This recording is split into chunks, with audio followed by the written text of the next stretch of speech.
ámbitos, diferentes expertise.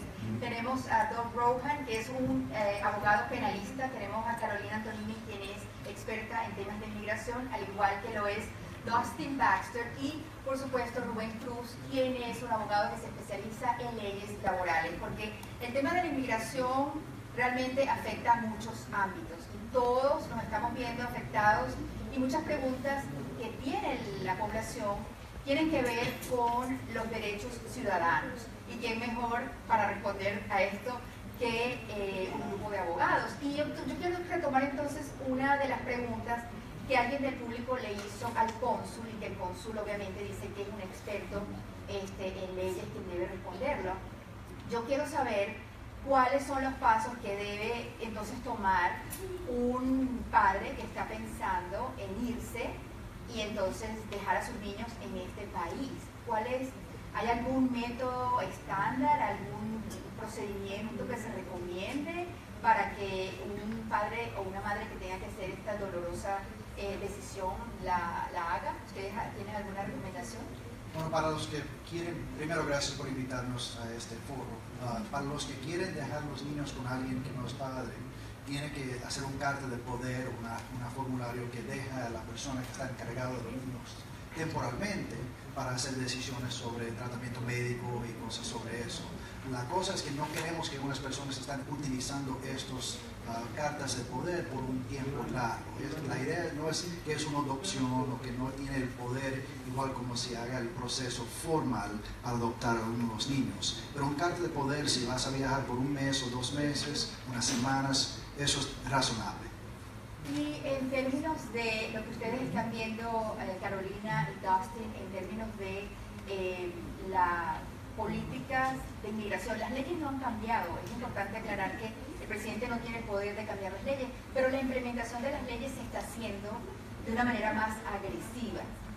¿Cuáles son los primeros consejos que ustedes les están dando a la gente en torno a cómo responder ante una redada si se ven en una zona donde está ocurriendo una redada de ICE? Sí, absolutamente. Las leyes no han cambiado, pero la actitud ha cambiado muchísimo. Estamos viendo extremada agresividad de agentes de ICE contra personas que por muchos años no han sido consideradas prioridad. Entonces es muy importante saber que a pesar de que la persona puede estar aquí ilegalmente, estamos dentro de los Estados Unidos y tiene derechos constitucionales. Primeramente tiene el derecho a un abogado, tiene el derecho de no hablar para no incriminarse, no tiene que abrir la puerta de su casa ni permitir que alguien entre o que tenga saqueo de hogar sin tener una orden judicial. Y específicamente estamos hablando de una orden firmada por un juez, no simplemente una orden de deportación. Tampoco puede confiar que los oficiales que le están cuestionando en realidad tienen los documentos en regla. Tiene que preguntarle, tiene que ver el documento. Estos oficiales obviamente pueden decirle lo que ellos quieran para que la persona crea de que tiene el poder. Es muy importante hoy en día, más que nunca, no solamente tener el consejo legal, sino también entender que los derechos no sirven si uno no los utiliza. Muy bien, muchas gracias. Ahora para Dustin, una pregunta que nos llegó a la sala de redacción. Dice, ¿cuáles son las consecuencias de un DUI cuando tiene una petición I-130 pendiente? Bueno, es una pregunta que desafortunadamente muchas personas están haciendo en estos días. Si alguien tiene una forma I-130 pendientes, eso solamente quiere decir que están apenas empezando el trámite. Y puede ser que solamente archivaron esa forma porque no tienen cómo sacar la residencia.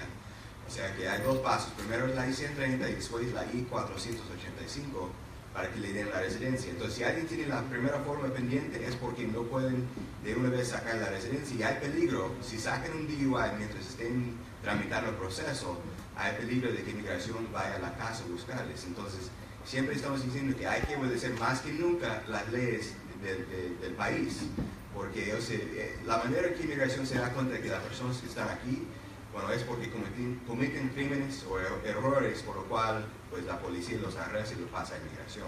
Gracias. Y ahora para Rock, una pregunta que sucede muchísimo en la sala de redacción que nos llega bastante, es acerca de las categorías de los delitos. Delitos mayores, delitos menores, ¿cómo puede afectar esto en un proceso de un trámite de inmigración, sobre todo en estos momentos? Bueno, antes del nuevo memo y antes de las nuevas reglas, eso sí fue bastante importante, porque delitos de mal carácter fue delitos que podrían perjudicar su aplicación. Pero ahora mismo, que está diciendo este nuevo posición agresivo, es que si solo está acusado de un delito va a ser suficiente para impactar su habilidad para hacer algún arreglo en sus papeles. Entonces tiene delitos mayor, que son delitos que llevan más de un año de prisión, delitos menor, que significan 12 meses de probatorio o 12 meses de cárcel, y delitos tránsito. Esos son las 3 categorías de delitos, pero ahora mismo no importa, si está acusado es suficiente grave.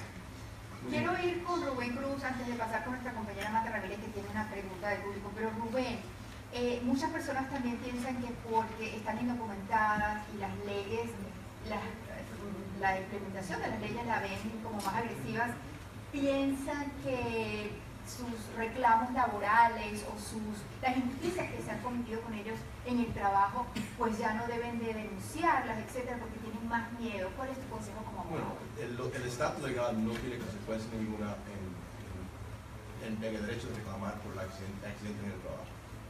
En este momento no estamos viendo ningún tipo de consecuencia en los tribunales, quiere decir que no están chequeando los tribunales de accidente de trabajo para que esa persona está legal o ilegal. Así que no se deben ser intimidados por eso. Oí muchas veces que los clientes dicen que lo van a deportar si presentan un reclamo. No estamos viendo nada de eso. La compañía que contrata a una persona indocumentada cometió también un crimen. Así que es importante no ser intimidado y reclamar. Tiene los mismos derechos, los mismos reclamos. Tiene derecho a atención médica, a recibir un sueldo semanal si no puede trabajar. Así que es importante por eso reclamo, especialmente a estas personas que tienen lesiones realmente bien serias. Los hispanos hacen los trabajos más difíciles, más riesgosos y sufren lesiones más serias.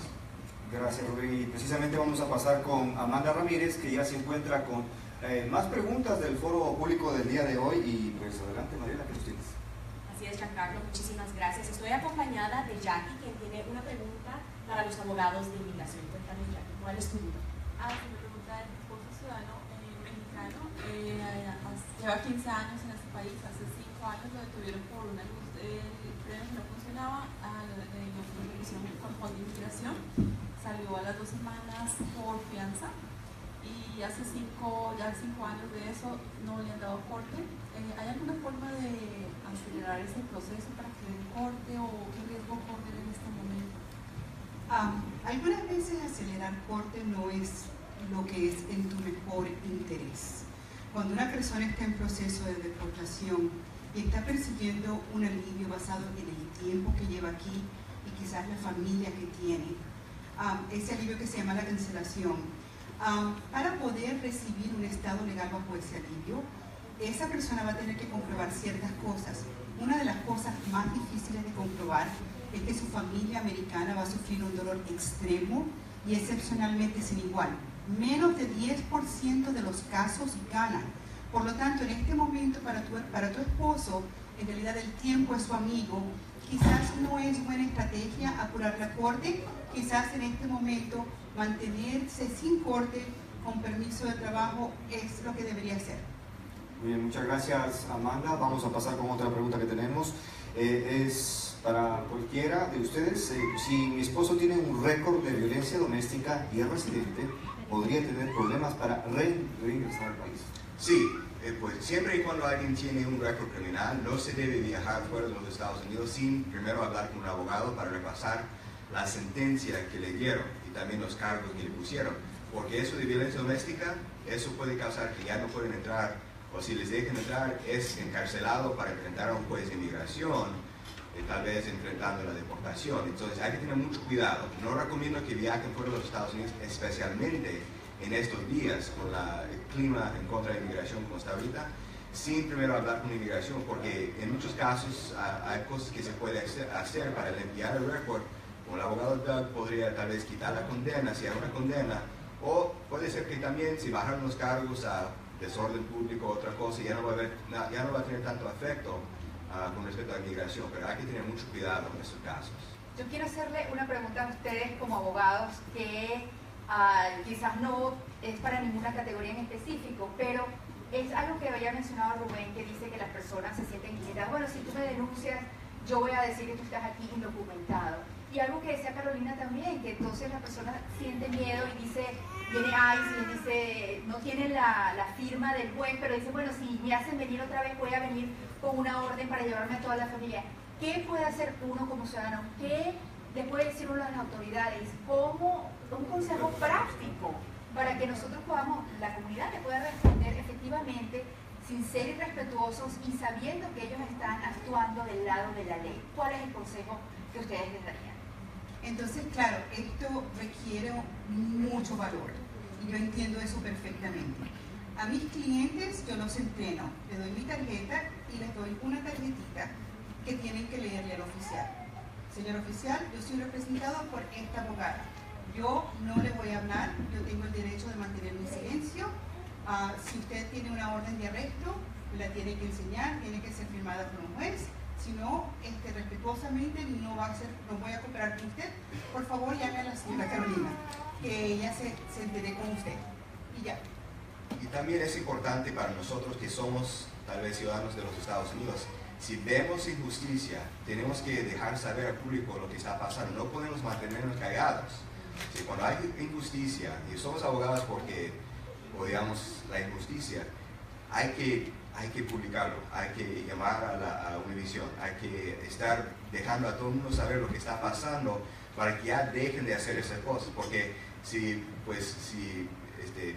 traemos a la luz esas cosas, ellos van a tener pena y van a tener que pensar dos veces para proceder si van a hacer eso o no.